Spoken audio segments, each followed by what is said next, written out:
This story is only a product of RVC's imagination. Any similarities to actual events and people are only mere coincidence. Furthermore, this story should not be shared to any social media platforms without RVC's consent. Thank you. Ano po ang kailangan nyo? Sagot ko sa lalaki sa kabilang linya. Iho, alam kong galit ka, but I would like to meet you and talk to you in person. Name the place at pupuntahan kita, sagot ng lalaki. Sir Miguel, wala naman tayong importanteng pag-uusapan. Wala akong emosyong sabi. Matagal sumagot si Sir Miguel sa kabilang linya, pero naisip ko din na kailangan ko na silang kausapin ng masinsinan para matapos na. Sige po, sabihin nyo lang saan tayo magkikita, dugtong ko. Sumagot naman agad si Sir Miguel na alam mong may tuwa. Sige, saan ka ngayon at ipasusundo kita, sabi naman ni Sir Miguel. Sinabi ko naman kung saan ako. Meron na daw siyang inutusan para sunduin ako at ito yung driver ni Candy. Nang nakarating yung driver ni Candy ay bumati ito sa akin. Nakarating na kami at nasa Reales Group of Companies building kami ngayon. Sinamahan naman ako ng driver ni Candy papunta sa opisina ni Sir Miguel. Lumapit kami sa secretary niya at sinabihan ako na hinihintay na ako ng boss nila. Pagpasok ko sa opisina ay nandoon din si Kuya Marco. Ngumiti naman si Sir Miguel nang makita ko. Pati din si Kuya Marco ay ngumiti din sa akin pero yung ngiting may halong lungkot sa mata. Pinaupo naman ako ni Sir Miguel at ginawa ko naman iyon. Hindi na ako nagpatumpik-tumpik pa. Ano po ang sasabihin nyo? Pwede nyo na pong sabihin para matapos na po tayo, sabi ko. Iho, gusto ko lang humingi ng paumanhin sa lahat-lahat ng nangyari, sagot naman ni Sir Miguel. Tahimik lang si Kuya Marco na nakikinig. Ano po yung inihingi nyo ng tawad? Yung pagsasamantalan nyo sa mama ko at pagtalikod mo sa responsibilidad sa bunga ng kasamaan mo? Sarkastiko kong sabi.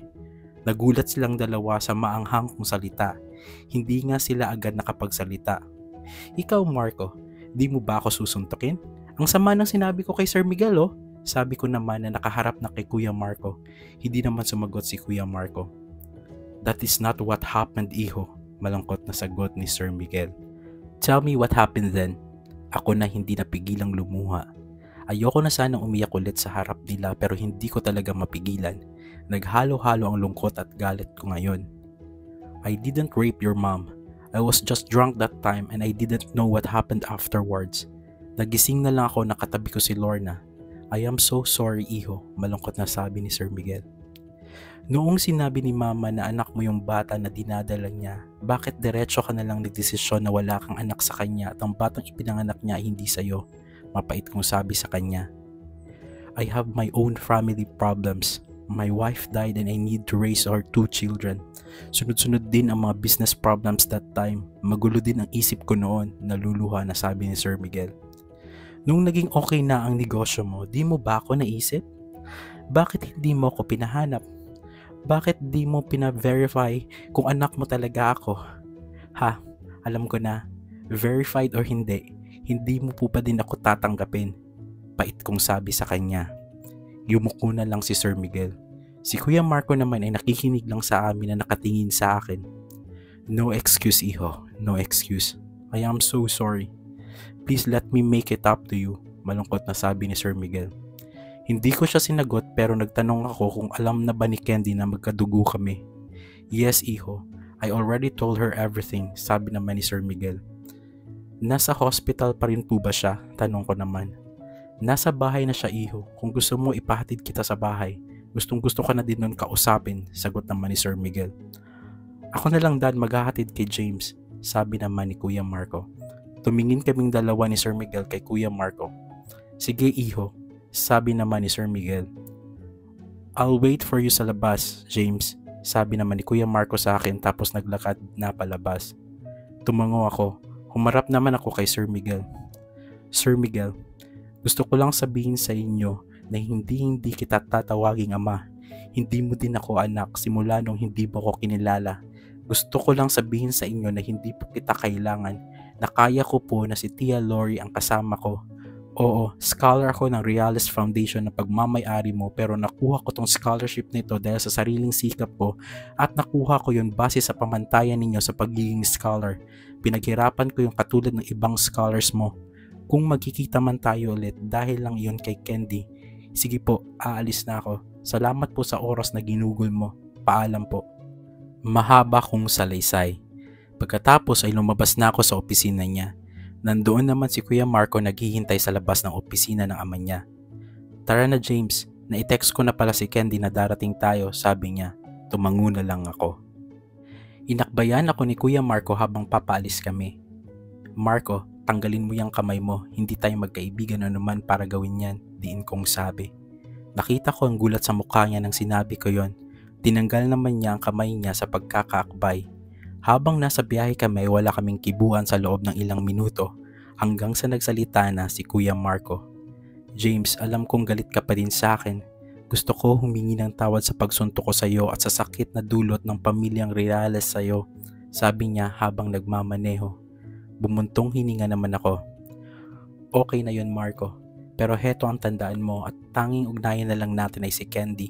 Uulitin ko yung sinabi ko kanina, hindi tayo magkaibigan o ano paman, sabi ko. Hindi na lang kumibo si Kuya Marco at nagmaneho na lang. Pagkarating namin sa mansyon ng Reales ay pumunta agad kami sa kwarto ni Candy. Kasama pa rin si Kuya Marco.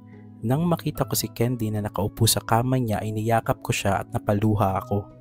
Candy, sorry, iyak ko kay Candy. Bestie, shh, wala ka dapat ihingi ng tawad, si Candy na naiiyak na din. Hirap na hirap ka sa sakit mo pero heto ako nagpapahirap din sa'yo dahil nadamay ka sa mga issues ko sa buhay, sabi ko. Valid yung nararamdaman mo, bestie. Kahit siguro ako na nasa katayuan mo ay gagawin ko yon, sabi ni Candy. Niyakap ko ng mahigpit ulit si Candy sa sinabi niya. Salamat Candy, mag-bestie pa rin tayo, sabi ko. Anong bestie lang? Sisters tayo, natatawang sabi ni Candy. Ang gaan talaga ng pakiramdam ko kay Candy. Tumingin naman ako sa kanya sa mata. Akalain mo no, magkadugo pala tayo, kaya pala ang gaan-gaan ng loob ko sa iyo nung unang araw pa lang tayong magkita, sabi ko naman. Pero napatingin ako saglit kay Kuya Marco na nakikinig lang. Tumitig siya sa amin pero kita ko yung lungkot sa kanyang mga mata. Kaya nga bestie nakangiting sabi ni Candy. Kumusta ka na pala? Ano na update ng sakit mo? Okay ba yung blood transfusion? Tinanggap ba ng katawan mo ng maayos ang dugo? Tanong ko sa kanya. Dami mo naman tanong bestie. Okay lang ako. Lalabanan ko to. Kailangan lang din ako i-monitor kaya labas-masok ako sa hospital. Pero bestie, baka hindi ko matapos yung semester kasi kailangan din na hindi ako ma-expose sa labas. Alam mo na, we're talking about immune system here. Oo nga pala, hindi pala dapat kita nilalapitan masyado kasi galing ako sa labas, pag-alala kong sabi. Ano ka ba? Okay lang. Dito ka ba magdi-dinner bestie? Tanong niya. Baka hindi na Candy, sagot ko. Ay, gusto ko pa naman na nandito ka. Gusto ko mag-banding tayo, nalulungkot na sabi ni Candy. Kaya magpagaling ka para makalabas ka na at mag-banding tayo, sabi ko naman sa kanya. Pwede ka namang bumisita lagi dito, di ba? Tanong niya. Hindi ako nakakibo kay Candy kasi ayoko naman laging nasa bahay ng mga Reales. Bumisita lang talaga ako ngayon para makapag-usap kami ni Candy. Sana balang araw bestie mapapatawad mo din sila, sabi ni Candy sa akin na tumingin din kay Kuya Marco. Hindi na lang din kumibo ulit si Kuya Marco. Ang importante Candy ay tayo. Ikaw ang isa sa mga importanteng tao sa buhay ko kaya magpagaling ka ha. Lalaban tayo, pipilitin kong samahan ka sa laban na to, sabi ko kay Candy. Hindi sumagot si Candy, niyakap na lang niya ako. Kaso biglang napahawak sa ulo si Candy, para daw nahihilo siya. Nataranta naman ako konti, lumapit naman si Kuya Marco sa kanya. Tinawag din niya yung nurse na nagbabantay kay Candy. Kailangan ka pa dalhin sa hospital? Tanong ko na kinakabahan. Hindi, ganito lang talaga epekto ng gamot ko. Kailangan ko lang tong ipahinga, sabi naman niya. Sige Candy, magpahinga ka ha. Kumain ka ng mga healthy foods. Hindi na kita aabalahin at kailangan ko na ding umuwi. Masaya akong okay na tayo, sabi ko kay Candy. Ako din bestie, kailan balik mo? Tanong niya. Basta Candy, importante ngayon magpahinga ka, okay? Sabi ko naman. Tumango na lang siya. Nagpaalam naman ako sa kanya. Si Kuya Marco ay nagsabi naman na ihahatid ako. Nang makalabas na kami sa silid ni Candy ay sinabi ko kay Kuya Marco na ihatid na lang niya ako sa labas ng subdivision. Doon na lang ako sasakay ng taxi or grab. Ayaw mo ba mag-dinner muna dito at hintayin si Dad? Mahinang tanong ni Kuya Marco. Hindi na Marco, sa sinabi ko nga, si Candy lang ang pinunta ko dito, sabi ko naman. Hindi na lang siya kumibo at naglakad na lang kami papuntang sasakyan niya. Habang nasa gate pa lang kami ng mansyon, ay tinignan ko yung phone ko. Marami palang missed calls at text messages galing kay David. Sabi niya ay nasa bahay siya ni Tia Lori. Sinagot ko naman na pauwi na ako at pag uwi ko na lang sasabihin kung saan ako nagpunta. Hindi ko na hinintay yung sagot ni David at nilagay ko na yung phone ko sa bag ko. Nang malapit na kami sa gate ng subdivision ay hinanda ko na yung sarili ko para makababa na. Ngunit pagkatapos kausapin si Kuya Marco ng guard ay dumiretso lang siya sa pagmamaneho. Pwede na akong bumaba dito, sabi ko naman. Hindi, ihahatid kita, sabi naman niya. Marco, may sasabihin sana ako ngunit naunahan niya ako. James, kahit hindi mo ako tawaging kuya ay hindi mo pa din maiaalis ang katotohanang magkapatid tayo. Gusto ko din maranasan ulit yung pakikitungo mo na katulad kay Candy. I am willing to give up everything just to earn it. Gusto kong maging parte ng buhay mo. Gusto kong maging kuya sa'yo. Si Kuya Marco na naluluhab habang nagmamaneho. Hindi naman ako kumibo kasi nagulat ako sa sinabi niya. Huminto siya saglit sa pwedeng hintuan. Again, I am so sorry if I punch you. Nadala lang ako ng emosyon ko. I didn't know what you have been through for the past few days. Akala ko si Candy at kami lang ang nasasaktan at nahihirapan. Sorry kung nasasaktan ka dahil sa amin. Yung nasabi ko sa mama mo nung 5 taong gulang pa lang ako. Actually, di ko na naalala yun. Pero pinaalala mo sa akin nung araw na nasuntok kita. Sorry James. If it takes forever na tawagin po din akong kuya, I will wait for that forever. Salaysay ni Kuya Marco sa akin. Naluha na lang din ako sa sinabi ni Kuya Marco. Marco, uwi na ako please. Ako na umiiyak na. Tumango na lang siya. Pinahid niya mga luha niya at pinaandar ulit yung sasakyan. Nang makarating na kami sa kanto papunta sa amin ay sasabihin ko sana na doon na lang ako ibaba. Ngunit sinabi ni Kuya Marco na ihahatid ako hanggang bahay. Hindi na ako nakipagtalo pa kasi pagod na ako at sinabi ko na lang sa kanya na saan yung daan. Nang makarating kami sa bahay ay iyon din ang pagdating ni Tia Lori at kakababa lang nito sa tricycle. Maaga na ubos siguro ang tinda niya. Nakita ko din yung sasakyan ni David. Bago ako bumaba ay nagpasalamat pa rin ako kay Kuya Marco. Nang makita ako ni Tia Lori ay lumapit ako sa kanya at nagmano. Napatingin naman siya sa likuran ko at nang lumingon ako ay nandoon si Kuya Marco at si David. Hindi ko napansin si David na bumaba sa sasakyan niya at doon na pala iyon naghintay sa amin. Akala ko naman ay hindi na bumaba si Kuya Marco. Good evening po ma'am, bati ni Kuya Marco kay Tia Lori. Mag-aalas 6 na din kasi yon. Good evening po tita, bati ni David. Ramdam ko konti na parang may tensyon ang namamagitan sa dalawang magkaibigan. Magandang gabi naman sa inyo. Tita na lang iho ang itawag mo sa akin. Ikaw ba si Marco? Tanong ni Tia Lori. Opo tita, tipid at nahihiyang sagot ni Kuya Marco. Pumasok muna tayo sa bahay para makapaghanda ako ng hapunan. Dito na lang kayo kakain, sabi naman ni Tia. Pumasok naman kami at si David naman ay lumapit sa akin at pinagsaklop ang kamay naming dalawa. Napalingon ako kay Kuya Marco pero nakatitig lang ito sa amin. Nang makapasok kami at bago pumunta si Tia Lori sa kusina ay nagsalita naman si Kuya Marco. Tita, gusto ko pong personal na humingi ng sorry for hurting James physically and emotionally, sabi naman ni Kuya Marco na nakayuko. Nagulat kaming dalawa ni David pati din si Tia Lori sa ginawa ni Kuya Marco. Iho, hindi ako dapat ang hingan mo ng tawad, sabi naman ni Tia. Tapos na po, and I'm willing to wait for his forgiveness whenever it will be. It is rightful po na personal din po akong humingi ng tawad sa inyo kasi kayo po ang kumupkop sa kapatid ko. Kayo po ang naging nanay niya. Para ko na din po kayong sinuntok sa ginawa ko sa kanya. Patawad po tita, naluluhang sabi ni Kuya Marco. Ngumiti naman si Tia. Iho, naiintindihan kita. Pinapanalangin ko na maging okay tayong lahat, sabi naman ni Tia at dumiretso na sa kusina. Nang makaalis na si Tia ay lumapit naman si David kay Kuya Marco at nakipagkamay.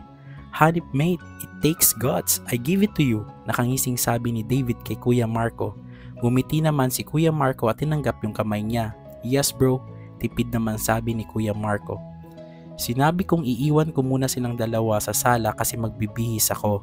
Kahit hindi pa kami okay ni Kuya Marco ay masaya akong malaman na okay na silang magkaibigan. Alam ko naman na kasi akong dahilan ng hindi nila pagkakaunawaan. Nang makababa na ako ay pupuntahan ko sana yung dalawa, kaso ay nakita kong masinsinang nag-uusap ang mga iyon. Pumunta na lang ako kay Tia Lori para tulungan siyang magluto. Nang makita ko ni Tia Lori ay ngumiti naman ito. Hindi ito nagsalita pero alam kong may saya yung mga ngiting iyon. Nang matapos na magluto at nakalapag na ang pagkain ay tinawag namin ni Tia Lori yung dalawa para kumain na. Tumabi sa akin si David. Bago kami kumain ay may sinabi siya.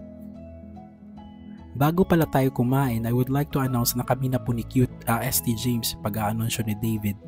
Maligaya ako para sa inyo. Sa sinabi ko na nga dati, huwag na huwag mong sasaktan ang anak ko, sabi ni Tia Lori. Hindi po mangyayari yun tita, sabi naman ni David. Si Kuya Marco ay ngumiti lang. Sa tingin ko nga may gusto siyang sasabihin pero parang pinigilan lang niya. Maraming napag-usapan sa hapunan na iyon. Si Kuya Marco naman ay nakikipagsabayan din kahit naiilang pa. Pagkatapos kumain ay nagpahinga lang kami saglit at nakaupo lang sa harap ng mesa. Nang tatayo na si Tia Lori ay napahawak ito sa may dibdib niya at napansin ko naman iyon. Tia, okay ka lang po ba? Tanong ko na may pag-aalala. Hindi na siya nakasagot kasi bigla na lang itong natumba. Napasigaw naman ako. Si Kuya Marco naman ay lumapit at pinuhat si Tia Lori.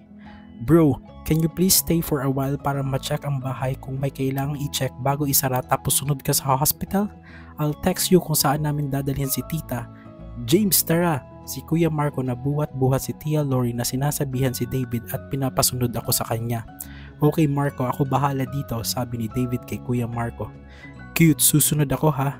Everything will be fine. Just relax, sabi naman ni David sa akin. Ako naman ay umiyak na at sumunod na din kay Kuya Marco. Nasa likod kami ng sasakyan ni Kuya Marco at nagmamaneho na siya ng mabilis. Buti na lang at malapit lang sa amin ang Makati Medical Hospital at walang traffic issue sa mga oras na iyon. Pagkatating namin sa harap ng emergency room ay bumaba agad si Kuya Marco at tumawag ng agarang tulong. Nagsitakbuhan naman ang mga staffs ng hospital. Nang maipasok na si Tia Lori ay nandoon ang mga nurses at isang doktor. Papasok sana ako ngunit pinagbawalan ako. Tinabunan naman ng doktor ang area kung saan tinutulungan si Tia ng isang kortina. Sa mga oras na iyon ay iyak ako ng iyak. Para akong mababaliw, niyakap naman ako ni Kuya Marco. Everything will be fine, James. Na-text ko na din si David at si Dad. Sabi naman niya sa akin. Hindi ako sumagot kasi iyak pa rin ako niiyak habang nakayakap sa kanya. Hindi ko rin marinig ang sinasabi niya. Ilang mga minutong lumipas ay lumapit naman sa amin ang doktor. Napailing ito at sinabing pumanaw na ang pasyente namin at sinabi pa ang oras nito. Para namang huminto ang mundo ko nang marinig iyon. Hanggang sa napasigaw na lang ako ng malakas at lumapit kay Tia Lori. Niyakap ko na siya at humagulhol ako. Ang sakit sobra. Bakit walang katapusang sakit ang nangyayari sa buhay ko?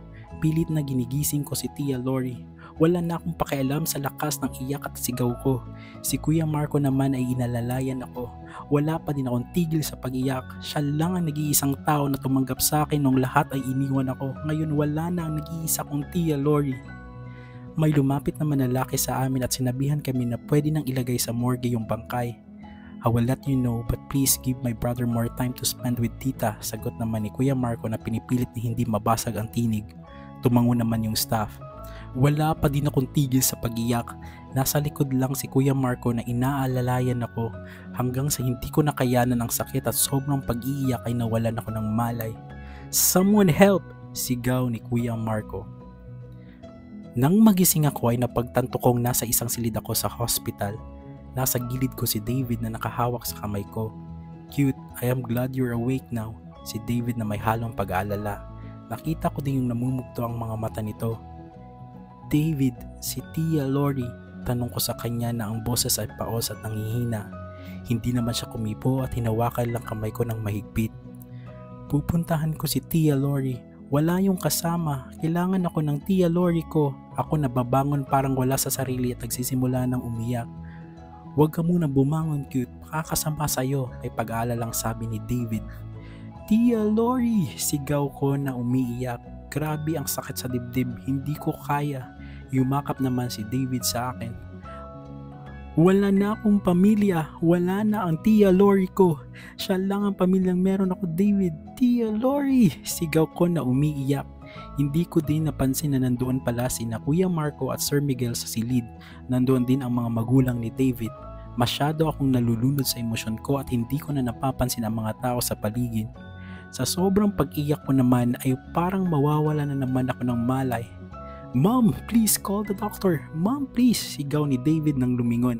Maririnig mo ang pagkataranta sa boses ni David. Yun lang narinig ko at pagkatapos ay nawala na talaga ako ng malay sa pangalawang pagkakataon. Lumipas ang ilang oras ay nagising ulit ako. Pero hindi ko na binuka yung mata ko kasi may narinig akong kinakausap ako. Boses ni Sir Miguel iyon. Nagpanggap na lang ako na walang malay. "Iho, my son, I am so sorry. I promise to look after you from now on. Hindi na kita iiwan. I am your dad. Know that I am your family," sabi ni Sir Miguel na lumuluwa at hinahalikan yung noo ko. Narinig ko din na bumukas yung pinto. Si Kuya Marco iyon. "Dad," hinatid po muna ni David sina tito at tita. Si Kuya Marco na tinutukoy yung mga magulang ni David. Tumango lang si Sir Miguel. "Nagising na ho ba siya ulit, Dad?" tanong ni Kuya Marco. "Not yet, son. Ayoko muna siyang magising kasi gusto ko muna siya magpahinga.